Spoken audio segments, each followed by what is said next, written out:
Hello, and welcome back to another chapter of Pediatric Primary Care. Today we will be talking about Chapter 7 Sexuality and Gender Identity. Sexuality is influenced by biological, ethical, spiritual, cultural, and moral issues and includes an individual's beliefs, attitudes, values, and behaviors. Sex refers to the biological characteristics that define individuals as male or female and is assigned at birth based on the appearance of the external genitalia, chromosomes, reproductive organs, and their function. Achieving a sense of one's sexuality in its broadest context begins at birth and continues throughout life during various behavioral, relational, and normative transition periods, including adolescence. During puberty, hormonal changes accelerate physical sexual development, knowledge of anatomy, physiology, and biology, and biochemistry of the sexual response system is important at various developmental stages. During childhood and adolescence, individuals gradually develop their gender identity, sexual orientation, and experiment with romantic roles, relationships, and intimacy.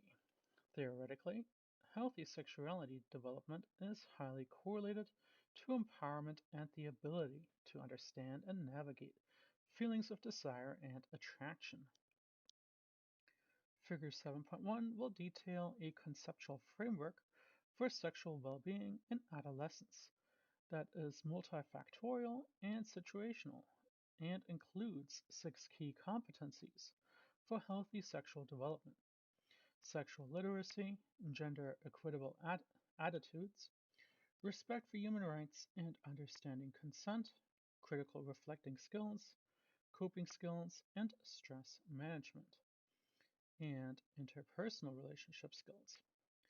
The World Health Organization affirms that sexual health is essential to the overall well being of individuals and is reliant on 4 key factors: access to high quality, comprehensive information about sex and sexuality, understanding of the risks and adverse consequences related to sexual activity, access to appropriate sexual health care, and finally, exposure to an environment that is affirming and promotes their sexual health development.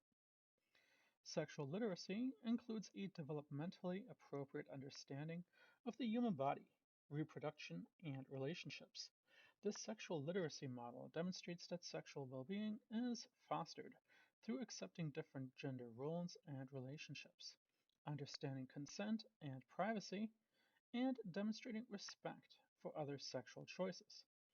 Finally, sexual well being grows as individuals develop interpersonal social coping skills and a positive sense of their own gender and sexuality, strengthening child and adolescent knowledge, skills, and attitudes about sexuality using a positive, developmentally grounded approach rather than presenting the topic only by addressing negative physical and psychological consequences, promotes healthy sexual well beings. The primary care provider, therefore, plays a crucial part in educating parents to anticipate, recognize, and guide their children through the stages of sexual development and gender identity. The primary care visit gives parents a chance to ask questions and solicit advice from the child's provider. Also, at age appropriate times, the primary care visit provider provides children and adolescents with opportunities to explore questions they have about their sexuality. Current societal norms create a challenging environment for children and adolescents who experience same sex attraction, who question their assigned gender identity, or who have reservations about their developing bodies and feelings. The American Academy of Pediatrics and the National Association of Pediatric Nurse Practitioners reaffirm that pediatric health clinicians play an important role in supporting and expanding access to sexual and reproductive health care for all adolescents and young adults. This chapter focuses on sexual health promotion and gender identity, emphasizing that sexual development is a normal and healthy part of human growth. So, different patterns of sexuality. The cultural context of sexuality. In most Western cultures, gender is based on the sex assigned at birth, endures for life, and defines the individual's personality and identity. Since the beginning of the 21st century, and with global internet technology changing the way worldviews are disseminating, individuals have more opportunities to communicate their social realities regarding their sexual values, norms, and relationships, as well as their behaviors. Some cultures are more accepting of those whose gender identity does not match the sex assigned at birth or whose sexual orientation does not fit within a heteronormative narrative. There are also cultures that have strict laws, whether cultural or religious, against the practice of anything other than heterosexuality. Providers must understand gender development concepts and standards of care for youth in this evolving environment. Contemporary definitions. Approaching sexual health as a paradigm of intersecting but distinctly separate factors between sexuality, sex, and gender identity enables the provider to appreciate the complexities of the child and adolescent's developing sexual well being. Primary care providers provide more appropriate and effective patient care by understanding terminology and distinctions between seemingly similar constructs. The complexity of sexual hinges on the key notion of gender. The following are contemporary definitions. Before we get to those, we will, however, take a look at the conceptual framework for a healthy adolescent, sexuality development, and its potential link with sexual well being. So here's a good spot to hit pause and you can take a quick peek. Now, returning back to those definitions on contemporary definitions, sexual health is a state of physical, emotional, mental, and social well being in relation to sexuality and requires a positive and respectful approach to sexuality and sexual relationships, as well as the possibility of having pleasurable and safe sexual experiences free of coercion, discrimination, and violence. For sexual health to be attained and maintained, the sexual rights of all persons must be respected, protected, and fulfilled. Sexual function incorporates the biological component of the human sexual response cycle and refers to the ability to give and receive sexual pleasure. Sexual self concept is the psychological component of sexuality, the image one has of oneself, and the evaluation of one's satisfaction with masculine and feminine roles. Sexual relationships are the social domain of sexuality and include the interpersonal relationship in which one's sexuality is shared with others. Sexual orientation is an individual's feelings of sexual attraction and erotic potential to a male, female, or someone else on the gender continuum. Sexual orientation is not dichotomous, and individuals tend to fall along the continuum of sexual expression and desire rather than into exclusive categories. The phrase sexual preference implies choice and should not be used in reference to or confused with sexual orientation.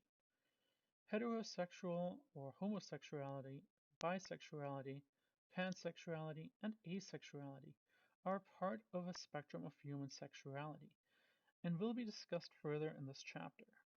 There are genetic or neuroanatomic, hormonal, or neurophysiologic, developmental, social, and cultural influences towards sexual orientation, but none have definitively been identified.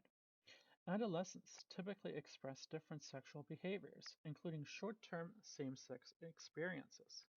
It is common for teens to not be sexually attractive or active, but label themselves with sexual orientation because of whom they are physically or emotionally attracted to. Sex or gender assignment generally occurs at birth based on genital appearance and is the keystone in many societal to future gender socialization, so gender identity. In most cases, genital appearance is based on the 46XX and 46XY chromosome karyotypes and their appropriate masculinization effect of prenatal steroid exposure, so testosterone and dihydrotestosterone. Gender identity. Gender identity is the internal perception of one's gender. Common identity labels include man, woman, gender non-binary, transgender, or gender non-conforming, often confused with biological sex or sex assigned at birth. Gender identity is self-determined and can exist on a continuum. Numerous studies illuminate that one's gender identity develops over time in transactional manner, according to personal and interpersonal social and biological ongoing interactions.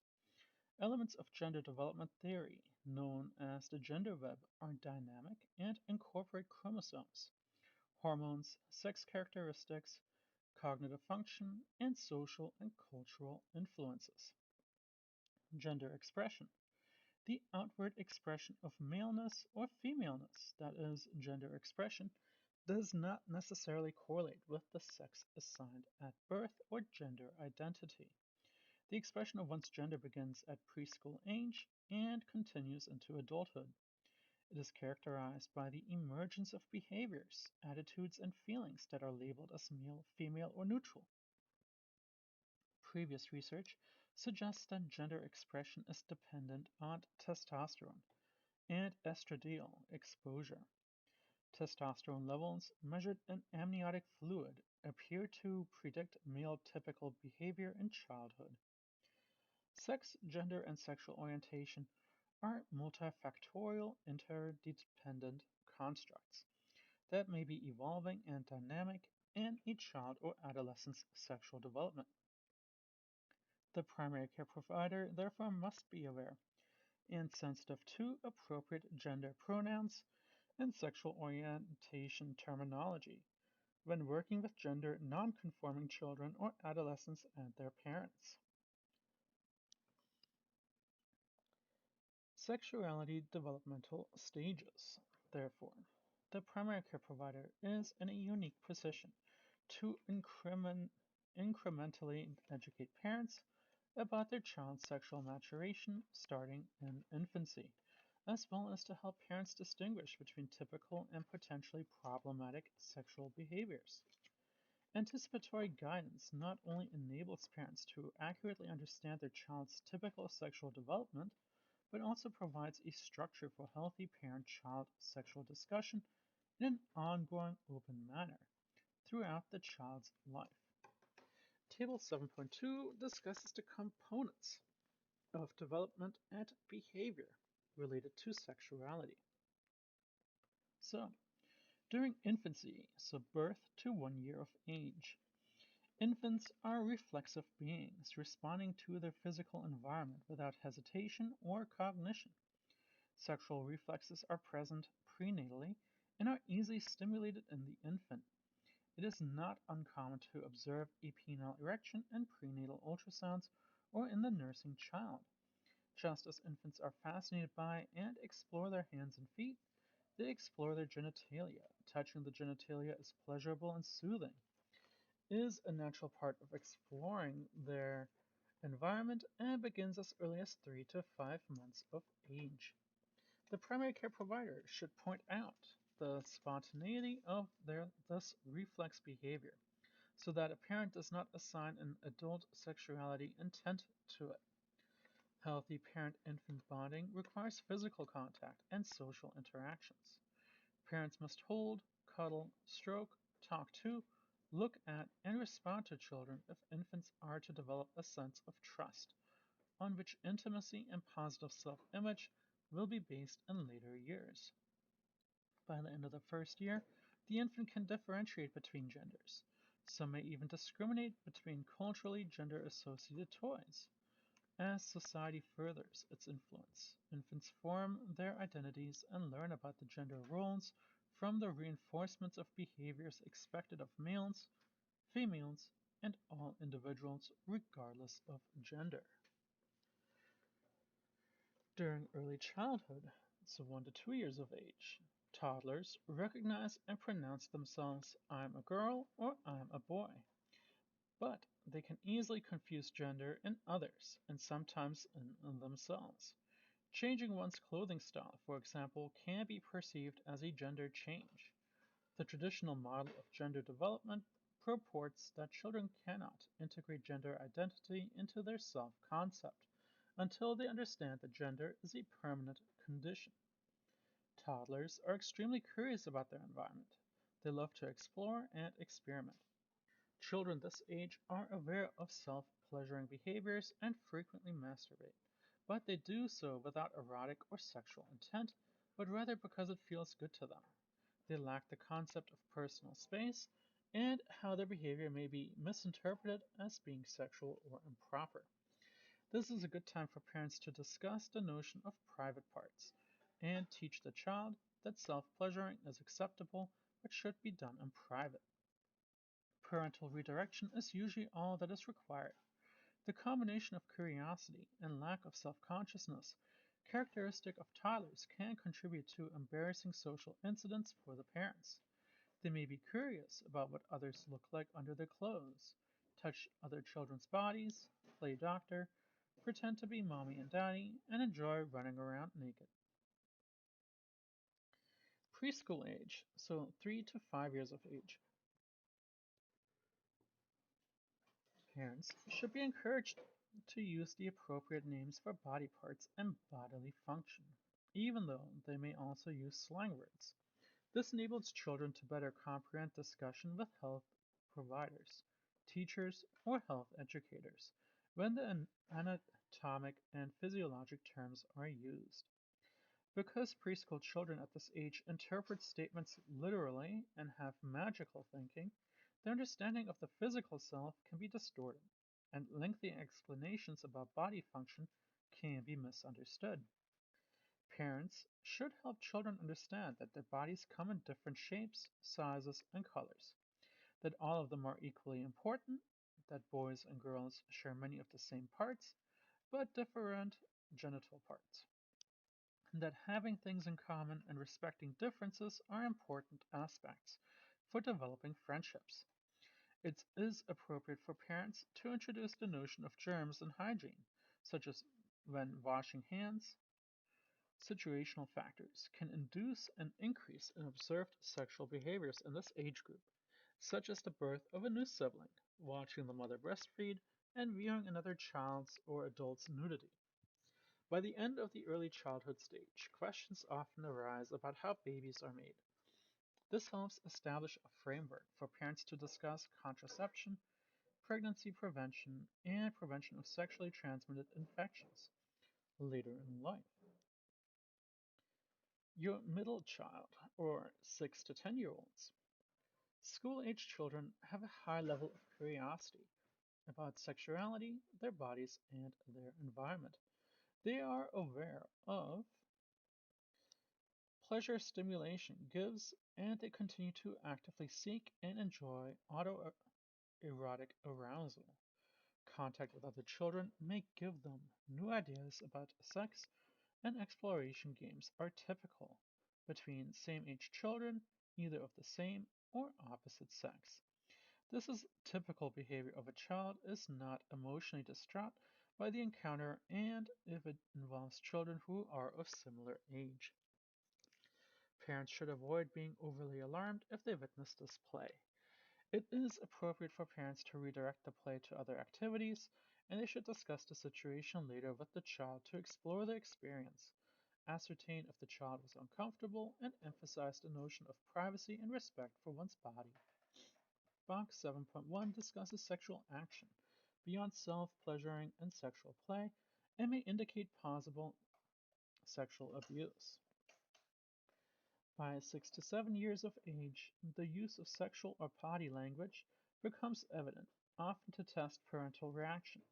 Children at this age understand gender identity permanence and tend to identify more with the same sex parent and cluster into same sex peer groups if given the opportunity. By the time children are about 8 years of age, they begin to understand the significance of their sexuality. They learn more about their body and body functions and giggle with children of their same sex when talking about sexuality, perhaps because they conceive that sex is a secretive topic. Unless parents actively communicate with their children, sexual lessons are learned from peers, the media, jokes, and movies. Parents and teachers are in key positions to teach children that their sexual curiosity and feelings are normal, to help boys and girls better understand how sexual development is an integral part of growing up, to use respectful language, and to reinforce that they are always available for questions.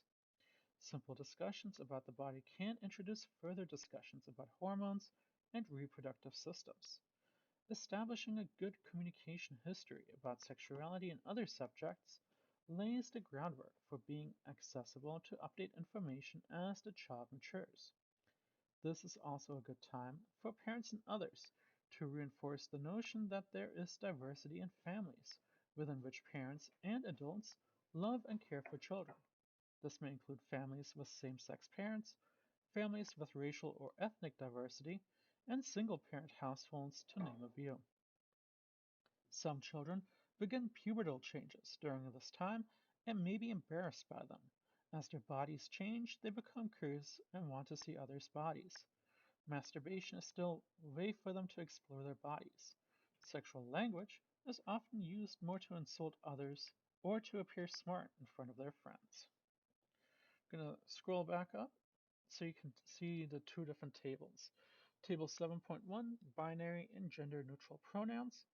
So here's a good spot to pause so you can see that. And then I'll scroll down a bit to see table 2.7.2, sexual behaviors, self-concept, and relationship milestones from infancy through adolescence.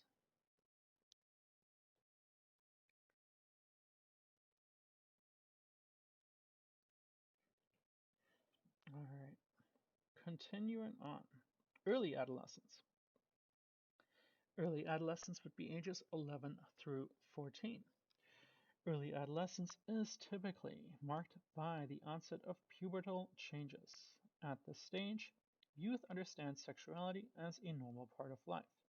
Both males and females understand the changes that occur in each other's bodies, and by 11 to 12 years old are ready to discuss sexual behavior and reproduction. Self-pleasuring because of sexual reflexes may now become connected to sexual fantasies, sexual behavior, and sexual relationships. It is still common for pre-adolescents to socialize and develop close relationships, mostly with members of the same sex. Both sexes often become uncomfortable or embarrassed about the changes in their bodies, particularly girls because breast development is more obvious to others. Privacy becomes more important. Parents should discuss menstruation before menarche to avoid unnecessary alarm. Being mindful of the values and beliefs, parents should discuss abstinence, STIs, HIV risks, birth control, and HPV immunization for both sexes, consequences of early sexual activity, and the influence of peer pressure. This is also a good time to discuss sexual orientation. During middle adolescence, your 15 to 17-year-olds, middle adolescence is a period of rapid physical, emotional, and social change that presents a developmental challenge to both teens and parents. In terms of sexuality, adolescents fit their sense of sexual being into their evolving self-image and personal identity. They learn about their bodies, sensual and sexual responses to stimulation, and they develop a sense of the moral significance of sexuality. The Guttmacher Institute in 2019 has reported that 65% of adolescents have sexual intercourse by the time they reach their 18th birthday. Activities such as a group social function, dating, sports participation, and interactions at work and school provide opportunities to learn the social and interpersonal skills of intimacy. Late adolescence, your 18 to 24-year-olds. Learning how to communicate about sex, how to set limits, how to prevent misunderstandings, and how to say yes or no are important skills for older adolescents. Equally important is the process of developing a set of sexual values, whether the older adolescent practices abstinence or is sexually active. If they have a healthy emotional and or physical boundary in their intimate relationship, or how they respond to the risks inherent to expressing their sexuality, reflect the adolescent's sexual values and how well they learned accountability for sexual behavior. Older adolescents seek the autonomy to independently assume responsibility for their sexual health, and the primary care provider can foster informed decision making and assist with transition to adult preventative health services. Which brings us to the assessment of sexual development. Sexual development questions and concerns are present throughout childhood and adolescence. Therefore, assessment of sexuality and sexual maturation should be integrated into the health history, interview and discussion, and physical examination at all health maintenance visits. Creating a safe environment for the discussion of sensitive topics when taking a sexual history is critical to establishing trust and open communication. Minimizing charting during the visit and maintaining eye contact also help build rapport. A useful tool for the clinician is the Child Sexual Behavior Inventory, or CSBI. This tool is completed by parents and helps evaluate normal and age appropriate sexual behaviors for those 2 to 12-year-olds. Developed to evaluate whether a child has a history of sexual abuse, the CSBI assists the primary care provider working with the parent who is concerned about their child's sexual behaviors. Confidentiality. Leading national healthcare associations endorse confidential healthcare for adolescents in accordance with state consent law regulations for minors. The provision of confidential care includes the adolescent spending time alone with the provider to discuss sexual and reproductive health issues. One-on-one time with teens is the standard of practice. It provides teens with regular opportunities to raise sexuality concerns and allows providers to give personalized information aimed at risk reduction. Despite these guidelines, many adolescents do not seek healthcare due to concerns about confidentiality, especially due to concerns that their parents will be informed of discussions. Studies show that the odds of avoiding medical care due to confidentiality concerns increase in the presence of poor parental communication, high depressive symptoms, and suicidal ideation and or attempt in the past year for both sexes. Females are more likely to forego medical care due to confidentiality concerns when they have a history of sexual intercourse, not using birth control within their last sexual encounter, having prior STIs, or using alcohol in the past year. With this information in mind, primary care providers need to be clear about their policy of confidentiality with both the youth and parents before the need arises. This discussion needs to include confidentiality boundaries and how information is communicated with parents. History. Obtaining a sexual history achieves several purposes. In addition to collecting information, the process itself gives permission to the child, adolescent, or parent to ask questions and receive reliable information regarding issues of sexual concern. It sets the stage to incorporate accurate, sexuality specific education as an essential component of anticipatory guidance. So, the different types of sexual histories. The sexual history can be either comprehensive or problem focused. The comprehensive sexual history, which is explained in box 7.2, is detailed and encompasses all aspects of sexuality from the youth, their family of origin, siblings, and peer relationships. A comprehensive history is lengthy and may not be accomplished at the first visit or in a single interview. It can be anxiety producing to have the child or adolescent disclose detailed, sensitive information during early visits, and individuals may become fatigued by one lengthy interview.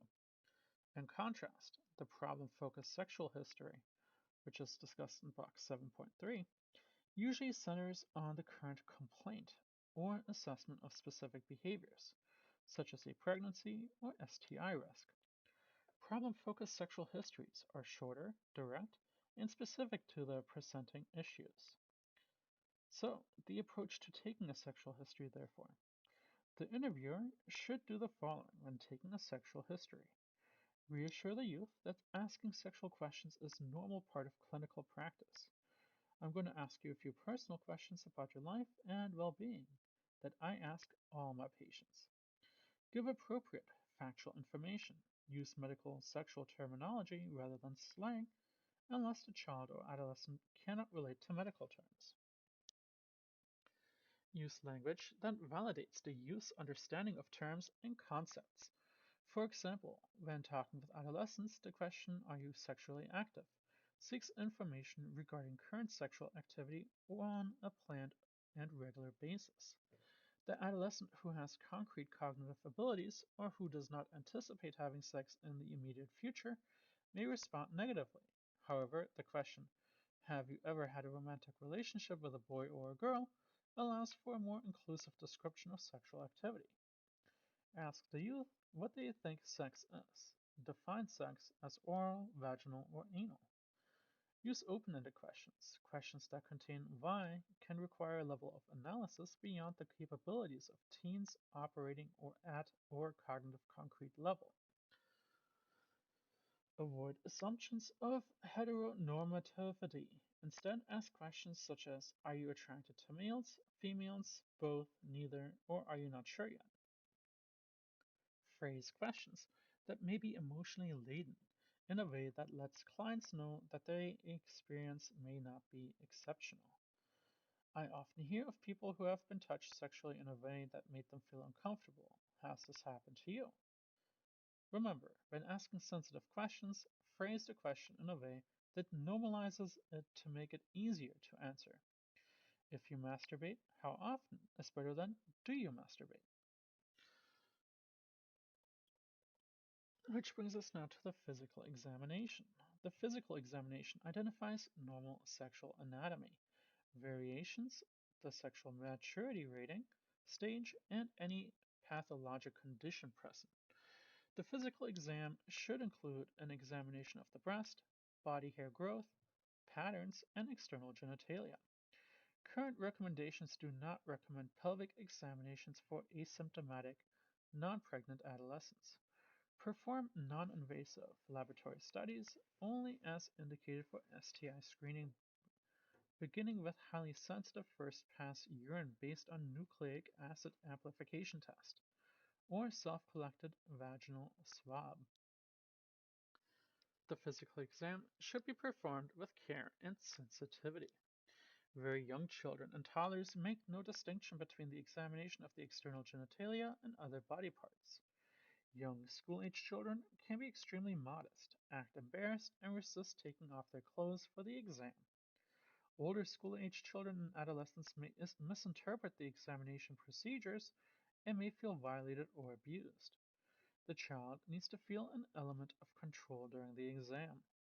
Primary care providers should clearly explain procedures before the exam begins, use straightforward technique, and involve the child in the exam by asking if they wish to have a parent or another adult present, to give the youth autonomy while performing a thorough, respectful exam. Fostering healthy sexuality. The health provider has two primary goals related to the management of pediatric sexual development. First, to help youth achieve a healthy sexual identity and function, and second, to provide support for parents as they guide their children through their process. Counseling parents about children's sexual development achieves both goals. Age appropriate anticipatory guidance about sexual development and maturation should be provided to parents and their children. In particular, the provider must assess the parent's level of understanding regarding typical physical and physiosocial sexual development in children and adolescents, provide or clarify information as needed, provide strategies and support for teaching about pediatric sexuality, and finally, assist the parent to connect to community based resources. Typical sexual behavior is not always clear, and the range is especially wide in the 2 to 6-year-old child. Tables 7.2 and 7.3 provide information to help distinguish between the common, uncommon, and atypical displays of sexual behavior. When working with children and adolescents, the primary care provider must focus on establishing and maintaining a positive relationship based on mutual trust and respect to feel validated and comfortable. Revealing concerns and asking questions. In addition to using a constructive approach to taking a sexual history, a positive relationship can be achieved by asking questions that give the message that the child is expected to change and be aware of and curious about those changes. Listening thoughtfully and carefully to the child's or adolescent's responses. Responding positively by answering the youth's questions and fully as possible. Being non judgmental, calm, friendly, and open. Have a sense of humor, but take them serious. Using appropriate teachable moments during the health visit. Providing accurate information and referral resources. Respecting the youth's need for privacy. Maintaining confidentiality as appropriate, especially with an adolescent. Youth of any age may voice concerns about typical sexual development that do not need to be shared with the parent. So now we're going to scroll back up and we'll look at a couple of these tables. Box 7.2 here, the comprehensive adolescent sexual and reproductive history. A good spot to hit pause and you can take a look at all the different aspects.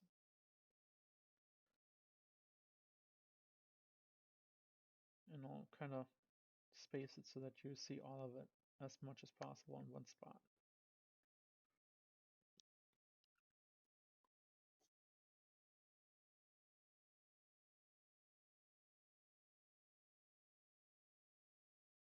And then we'll take a look at box 7.3, problem-focused adolescent sexual history. And again, as always, if I'm ever going too quickly, feel free to hit pause and you can review at your own pleasure. Sexuality education. For a child or adolescence, developing healthy sexuality means gaining knowledge about physical changes, shaping a positive gender identity, clarifying one's sexual identity, establishing close, intimate relationships with others, and demonstrating the ability to make healthy judgments about sexuality and sexual activity.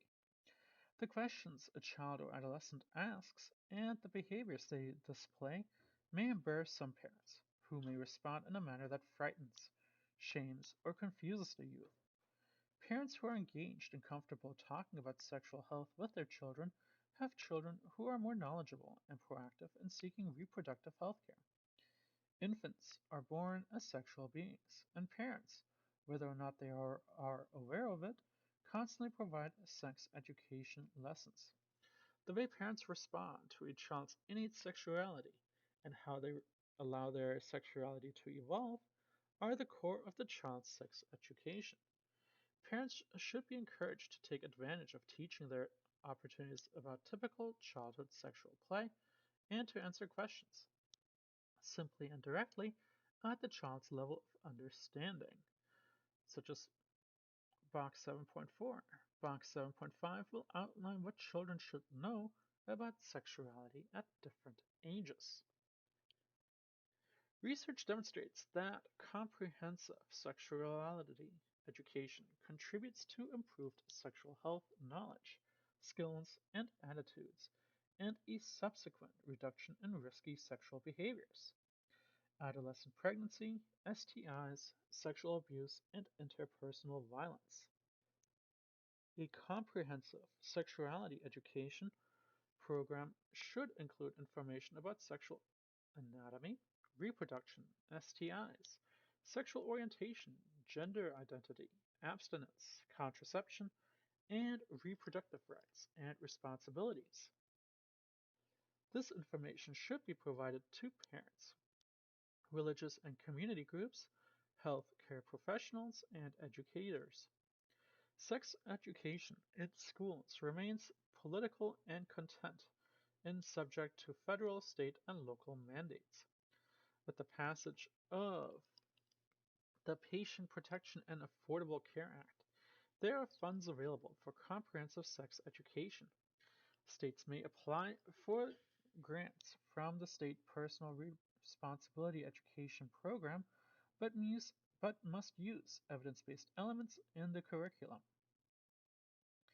Box 7.6 lists the criteria of effective curriculum-based comprehensive programs.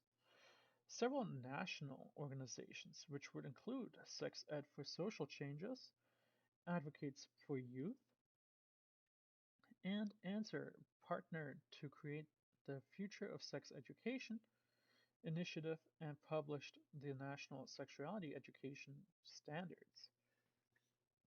These standards are organized around 7 key topics: anatomy and physiology, puberty and adolescent development, identity, pregnancy and reproduction, sexually transmitted diseases and HIV, healthy relationships, and personal safety. And these concepts are discussed at 5 developmental grade levels.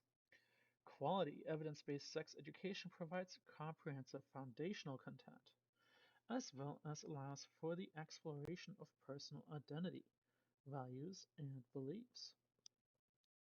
Many professional nursing and medical organizations have policy statements or position papers that support comprehensive sex education in schools and at home. They encourage abstinence as the adolescent's best choice to prevent pregnancy and STIs, and encourage parental involvement in sexual education. However, all statements agree that counseling and education on contraception, STIs, and HIV-acquired immune deficiency syndrome are essential. So here's table 7.3, where we're going to hit a quick pause so you can read through the red flags related to sexual behavior of children and adolescents. Which brings us now to counseling of the adolescent. Today, adolescents are influenced by multiple conflicting sources, including societal expectations, the media's portrayal of sexuality, the family of origin's cultural norms, beliefs, and attitudes, peers and peer group pressure, and the individual's own values and belief system. All of these influences need to be considered and addressed when providing sexuality counseling. The primary care provider ideally uses the answers given by the adolescent in the sexual history to further guide the counseling and education needs of that individual. It may take several visits for the true relationship to grow before the adolescent is willing to divulge certain aspects of his or her sexual self. The provider's job is to assure the adolescent of the confidential nature of the relationship and provide opportunities for trust to develop. Adolescents should be counseled by abstinence is the most effective strategy for the prevention of pregnancy, STI, and HIV and AIDS. Further, they need to know that it is a choice to remain abstinent and a choice to become sexually active, not just something that happens, and with each choice comes responsibilities. Open communication and respect for self and their partner leads to choices that should include STI and pregnancy protection. When counseling adolescents, the provider's approach needs to be appropriate for the teen's psychosocial developmental stages. Early adolescents, 12 to 14, are concrete thinkers and cannot comprehend the abstract thought of what if. Counseling language should be in a simple, concrete term. Using pictures, direct questions, and statements help facilitate this. Whereas middle adolescents, the 15 to 17-year-olds, understand abstract concepts but may often regress to concrete thinking in a stressful situation. An adolescent at this age may demonstrate mature thought processes at one point in time yet revert to concrete thinking at another. The primary care provider therefore needs to adjust the approach to middle adolescents accordingly to help them identify the inconsistencies in their thought processes and guide them through to a logical consequence. Whereas your late adolescents, your 18 to 21-year-olds, typically think abstractly and are future oriented. However, this ability varies, as with the general adult population. Which now brings us to the contraceptive and safer sex counseling. It's important to use gender neutral phrasing when discussing safer sex and contraception, and to not assume heterosexuality.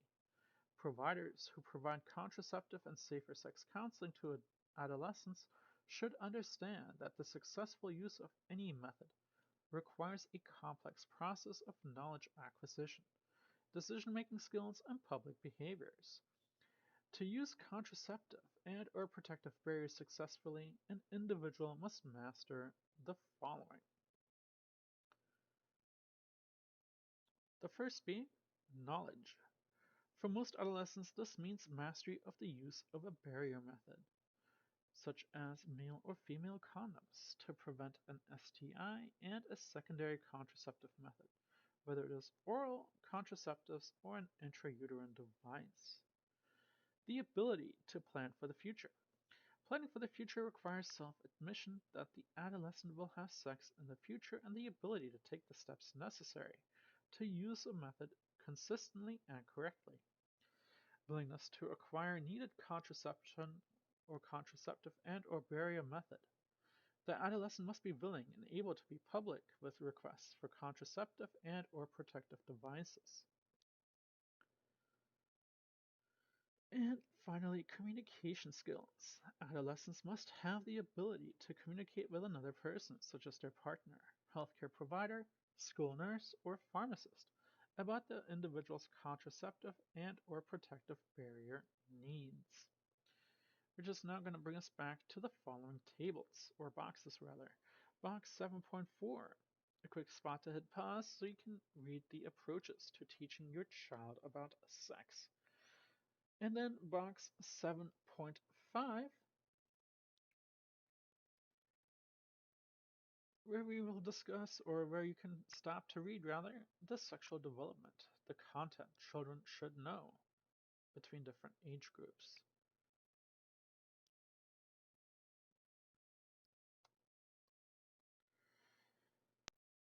Sexuality in individuals with intellectual and physical developmental disabilities.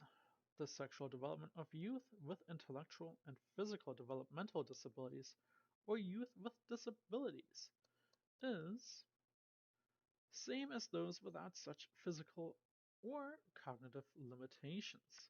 The primary care provider should focus on the youth's developmental level rather than chronological age when determining the appropriateness of sexual behavior.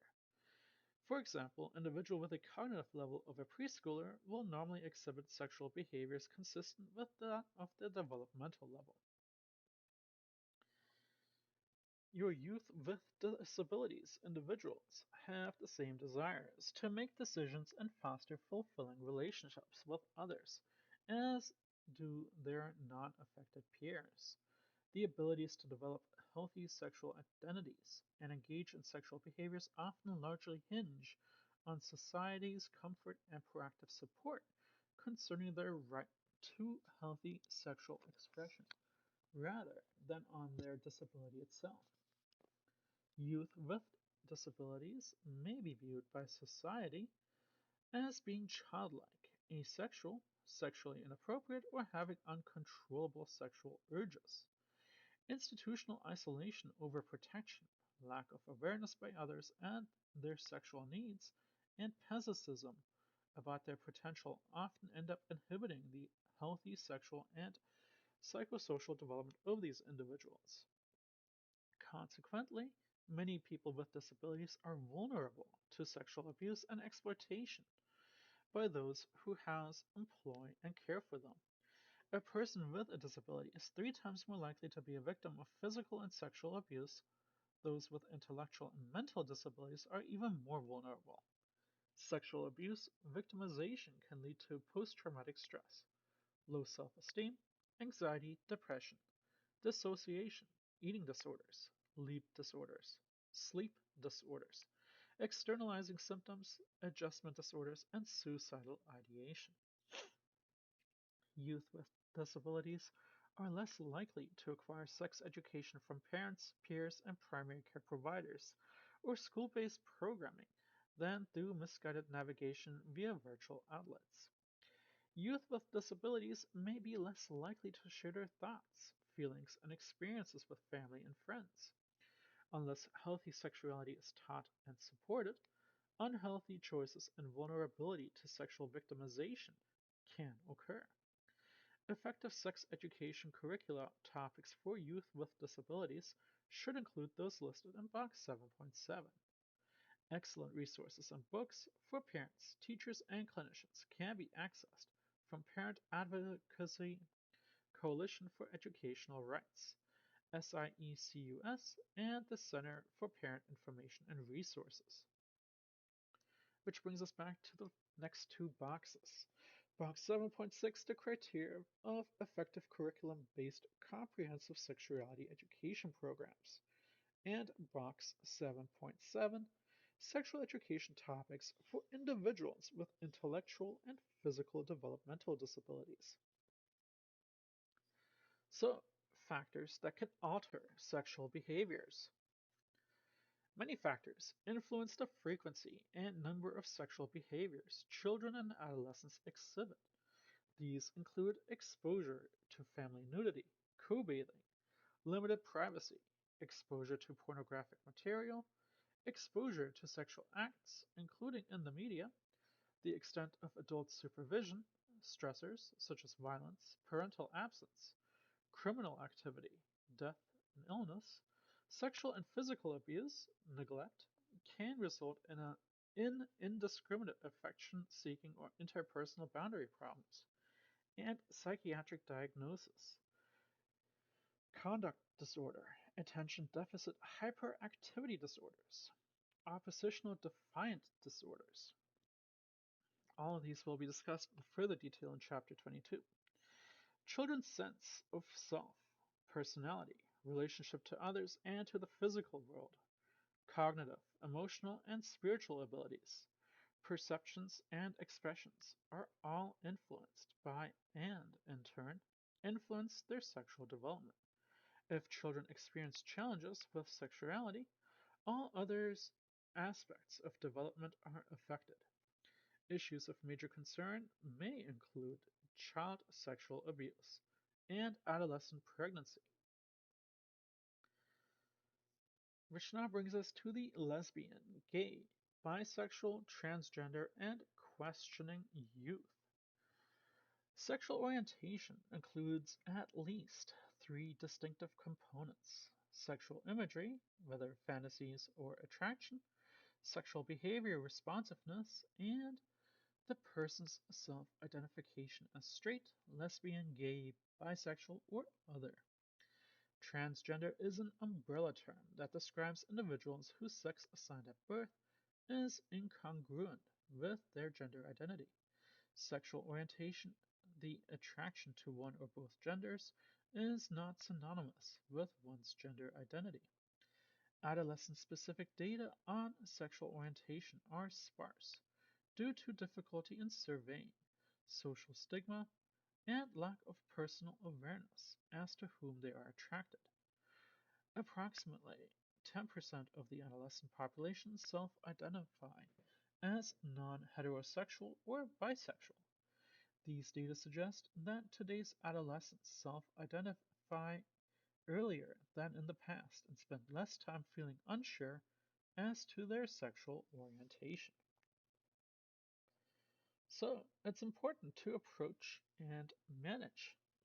The goal of the primary care physician working with adolescents who are LGBTQ is the same as with any adolescent. Promote healthy sexual development, assess social and emotional well-being, and encourage physical health through healthy lifestyle choices. It's important to support and validate the adolescent through the process of developing his or her awareness of and commitment to both sexual orientation and gender identity, and to provide a safe healthcare environment. So, discuss box 7.8 for any LGBTQ terms and definitions. The counseling needs of LGBTQ plus youth are much of the same as those with any other adolescent. Specific interventions include the following. Again, ensuring confidentiality, using the correct gender pronouns, and non-judgmental language. Displaying information that is important to the LGBTQ youth and providing information about available resources for support. Encouraging abstinence, promote safe sex for those who are sexually active, and counsel about the association between substance abuse and unsafe sexual practices. For many LGBTQ youth, adolescence unfolds without event, especially for those with family support, whereas others have a rockier transition and engage in risky behavior and experience complications. Family support and acceptance are associated with increased levels of self-esteem, social support, and overall health, and are protective against depression, substance abuse, and suicidal ideation and attempts. Maturity, access to accurate information, positive role models, and social support influence the LGBTQ. Use self-acceptance and success with intimate relationships. The LGBTQ youth tend to engage in high-risk behaviors and face stress and victimization at a higher rate than their heterosexual peers, which may lead to poor health outcomes for these adolescents. Providers need to be aware of the increased risks surrounding the LGBTQ youth and address these needs through education and counseling at every health visit. So that brings us to box 7.8, which is a glossary of the LGBTQ terms for healthcare providers.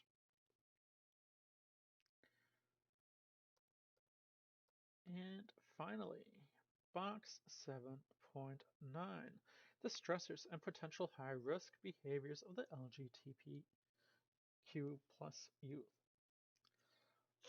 And again, I'm just going to hit pause here, or let you guys pause here for all the additional resources available to us.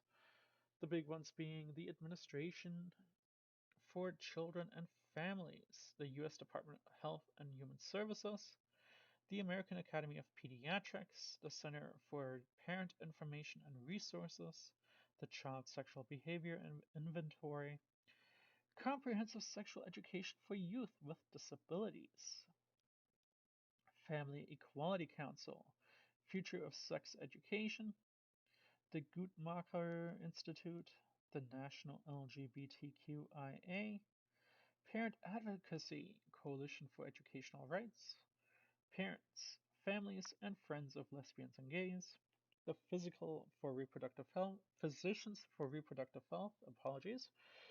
Planned Parenthood, Reproline, Sexuality Information and Education Council of the United States, the World Health Organization. And as always, we'll give you a chance to look through the references that were mentioned throughout this chapter. As always, I thank you all for watching and listening, and I hope you have a wonderful rest of your day. I'll see you at the next chapter. Till then, take care and goodbye.